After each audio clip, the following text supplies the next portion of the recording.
Portanto, a matéria está em discussão.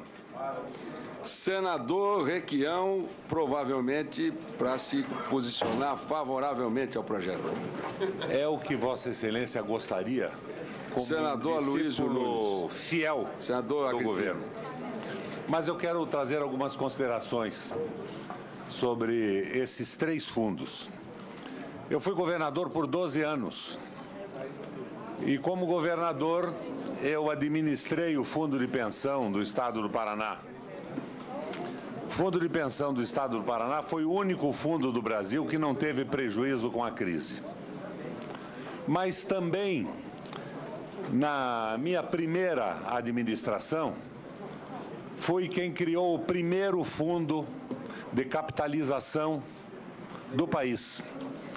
Eu criei esse fundo numa parceria com o ex-ministro da Previdência, Rafael de Almeida Magalhães, com o ex-reitor da Universidade Federal do Rio de Janeiro, estatístico, o Aníbal Teixeira, e com o Carlos Lessa, o economista Carlos Lessa, e mais uma equipe de estatísticos. Eu criei este fundo, coloquei o fundo em movimento, e quando esse fundo estava com cerca de 200 milhões de reais de capitalização, eu recebi uma visita do ex-governador do Paraná, Jaime Canet Júnior, principal acionista privado do Banco Bamerindos.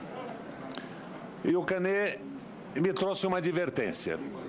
Disse: governador Requião, eu estou me desfazendo das ações do Bamerindos, porque eu acredito que o Bamerindos está quebrando.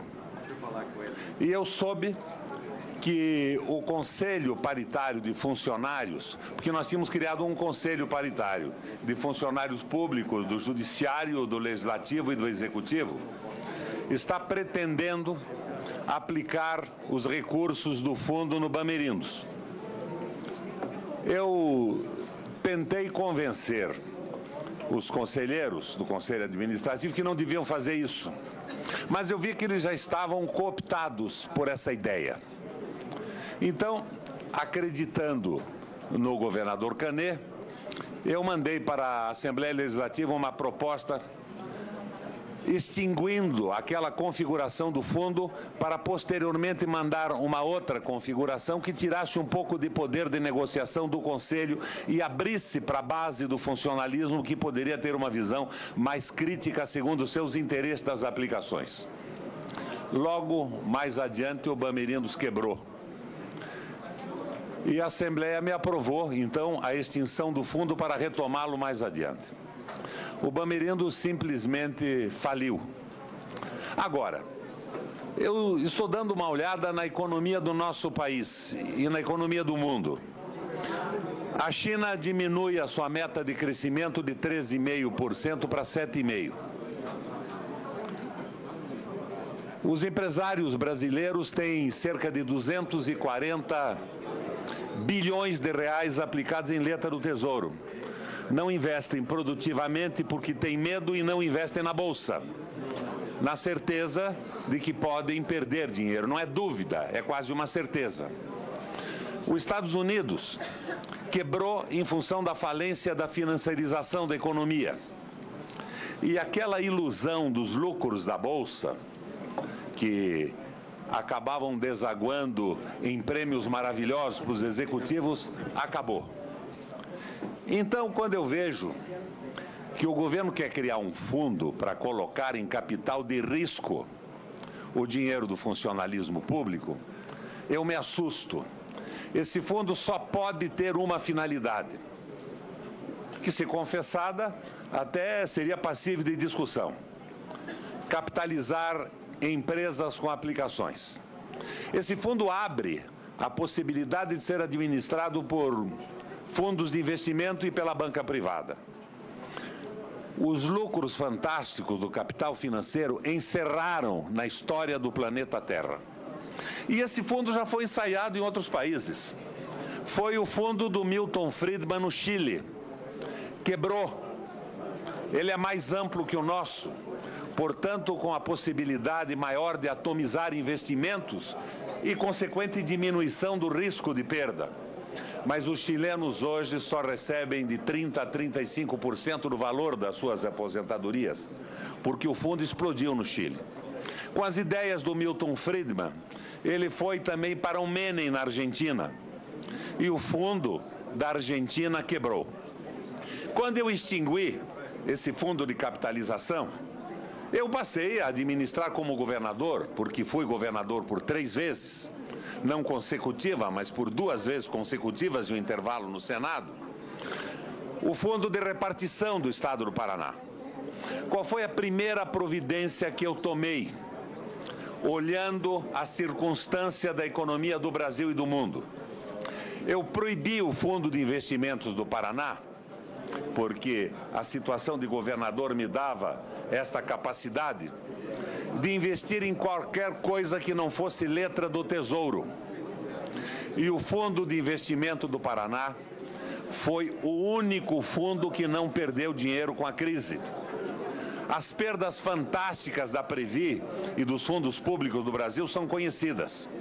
Então eu não consigo entender como essa ideia de privatização do Milton Friedman chega ao governo brasileiro e aporta agora na Comissão de Economia do Senado da República. Por que 3 fundos?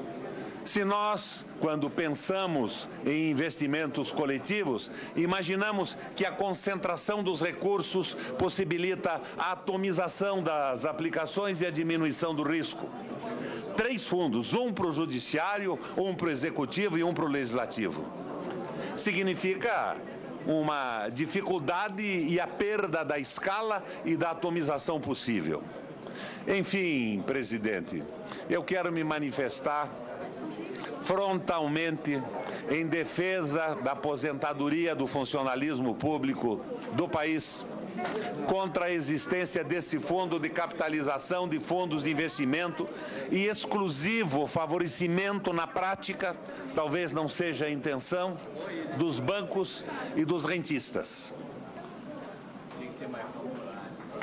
Seria mais ou menos interessante se o fundo, por exemplo, uma vez que o governo quer ensaiá-lo, tivesse uma medida preventiva. Por 8 anos, ficasse proibido de investir em qualquer coisa além das letras do Tesouro Nacional. Os funcionários públicos nos procuram nos gabinetes e dizem: quem é que vai arcar com um possível prejuízo? Prejuízo igual ao dos fundos norte-americanos, igual ao do fundo do Chile, igual ao do fundo da Argentina. O governo tem que arcar com o prejuízo. Isso, para mim, é impossível. Como é que o governo entrega ao alvedrio da banca a gestão de um fundo de investimento e vai arcar com um prejuízo que não é possível? É quase que necessário e obrigatório nas circunstâncias da economia brasileira. Medidas cautelares não existem. O fundo vai ser auditado. Uma auditoria paga por quem? Pela administração do fundo. Eu, como governador, vi como é que funcionam as auditorias. Elas são contratadas, elas querem mercados e geralmente favorecem o contratante. As auditorias diziam que a economia norte-americana não quebrava até a véspera do estouro. O fundo não abre uma perspectiva, por exemplo, para o conjunto dos funcionários exigirem uma determinada auditoria num determinado momento, como eu engendrei na substituição do Fundo de Capitalização no Paraná, que, como eu saí do governo, nunca foi efetivado. Só há um objetivo claro: capitalização de fundos de investimento e investimentos em empresas escolhidas pelos seus dirigentes. Não vejo benefício algum. Ontem, lendo uma matéria do Economist que elogia o fundo, verifiquei que eles avaliam que este fundo pode melhorar o déficit da Previdência depois de 60 anos. Mas antes disso, nós continuaremos pagando 22,5% do patrão, que é a contribuição patronal, mais os 8,5% no limite estabelecido do fundo de capitalização. Pagamos a repartição e pagamos 8,5% no fundo de capitalização. Aumenta sem sombra de dúvida, o déficit da Previdência no curto prazo. O governo diz que o fundo começa a funcionar em 30 a 35 anos. O Economist fala em 60 anos. Só há um objetivo claro, presidente: capitalização dos fundos de investimento, aumento da receita manipulada pelas bancas. E os banqueiros, os rentistas do Brasil, que aplicam em letras do Tesouro, tiveram no último ano um lucro de 226 bilhões de reais. E eles são 21 mil num país de 200 milhões de reais. Não consigo entender a insistência, a velocidade e a absoluta falta de oportunidade de discussão. Por exemplo, eu agora deveria estar na presidência da Comissão de Educação, porque eu presido a Comissão de Educação, mas estou ausente da comissão para poder discutir aqui. Mais tarde, também na presidência da Comissão de Educação, eu deveria estar discutindo a mesma coisa na Comissão de Constituição e Justiça. Tudo de afogadilho, tudo sem discussão. Agora, presidente, eu sei as influências que recebem as aplicações desses fundos. Recentemente, o Fundo de Previdência da Prefeitura de Curitiba, e a notícia é de 15, 20 dias atrás, quebrou. Porque tivemos aplicações no Banco do Murdoch nos Estados Unidos e no Cruzeiro do Sul. E o resgate não é possível. A Argentina bota a Cristina Kirchner em desespero para capitalizar o prejuízo dado pela banca privada. E o Fundo do Chile, como eu disse, paga 30% da aposentadoria. Eu acho que a Previdência tem que ter solução. Mas a solução principal da Previdência é que a Previdência urbana é superavitária. E a Previdência Social do Brasil só não é superavitária porque existem despesas que deveriam ser orçamentárias, que deveriam ser cobradas do erário, como a aposentadoria de não contribuinte, trabalhadores rurais e outras generosidades, socialmente não só aceitáveis como necessárias, como, por exemplo, a pensão integral do deficiente físico, aposentado por deficiência, que nós votamos à unanimidade outro dia, que será sancionada, que não pode ser carregada no cálculo da capitalização da Previdência de repartição. Então, a crise da Previdência é uma crise de malversação dos seus recursos e de carregamento sobre a Previdência de generosidades socialmente necessárias que o Congresso e o Governo Federal têm feito ao longo dos anos. Concluindo, senador Requião, por favor. Em benefício do funcionalismo público e trazendo a esta comissão a precaução de que nós estamos jogando para uma quebra necessária. Por exemplo, por que o governo não usou mais e não colocou a previdência dos militares nesse pacote? Medo que a quebra provocasse uma revolução? Então disse, não, precisávamos de uma emenda constitucional. Qual é a dificuldade de passar uma emenda constitucional no Congresso Nacional, como passou a aposentadoria integral dos deficientes? Senador Requião, é um jogo de capitalização para a criação de grandes empresas brasileiras no mercado do mundo. O mesmo jogo que está sendo equivocadamente jogado pelo BNDES há muito tempo. Não favorece o funcionalismo, não é inteligente, é predador o projeto.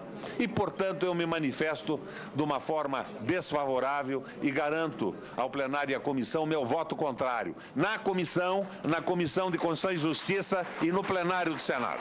Por favor, eu pediria às pessoas que estão aqui presentes não se manifestarem quando das falas aqui dos senadores e senadoras. Eu agradeço essa atenção. Pela ordem, presidente.